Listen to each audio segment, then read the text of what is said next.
اردو زبان کی پہلی کتاب کا 15واں سبق۔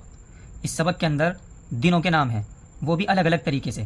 اس میں سنیچر، ہفتہ، شنبہ 3 طرح سے لکھا ہوا ہے، یعنی ہفتہ جو ہے اس کو سنیچر بھی کہتے ہیں اور شنبہ بھی کہتے ہیں۔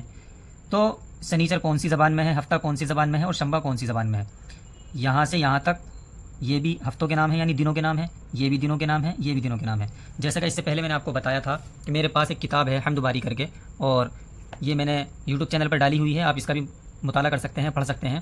دیکھیں، شنبہ یہ فارسی زبان میں ہے، یکشنبہ یہ بھی فارسی زبان میں ہے، ہفتہ ہندی زبان میں ہے، اتوار یہ بھی ہندی زبان میں ہے۔ تو بتانے کا مقصد یہ ہے، یہ جو ہفتے والی لائن ہے، ہفتہ، اتوار، پیر، منگل، بدھ، جمعرات، جمعہ، یہ جو ہے یہ سارے کے سارے ہندی زبان کے الفاظ ہیں۔ ہفتہ، اتوار، پیر، منگل، بدھ، جمعرات، جمعہ، یہ کس زبان میں ہے؟ ہندی زبان میں۔ دوسرا کیا ہے اس کے اندر؟ شنبہ، یکشنبہ، دوشنبہ، سہشنبہ، چہارشنبہ، پنجشنبہ، آدینہ، یہ فارسی زبان میں ہے، اور یہ سنیچر، اتوار، سوموار، منگل، بدھ، برہسپت، شکر۔ اب آپ کو ریسرچ کر کے بتانا ہے، تحقیق کر کے بتانی ہے کہ یہ کون سی زبان میں ہے۔ یہ دو میں نے بتا دیے، اور یہ آپ کو تحقیق کر کے بتانی ہے کون سی زبان میں ہے۔ 15واں سبق، دن۔ 7 دن کا ایک ہفتہ کہلاتا ہے۔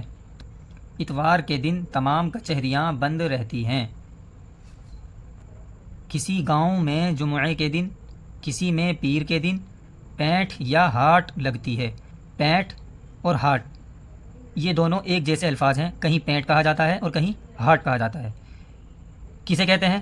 8ویں دن قصبے یا گاؤں میں لگنے والا عارضی بازار، جیسے کہیں پر آپ نے سنا ہوگا ہفتے کی پینٹ، پیر کی پینٹ، منگل بازار، بدھ بازار، اسی طرح عارضی بازار جو ہوتا ہے اس کو پینٹ اور ہاٹ بھی کہتے ہیں، ٹھیک ہے۔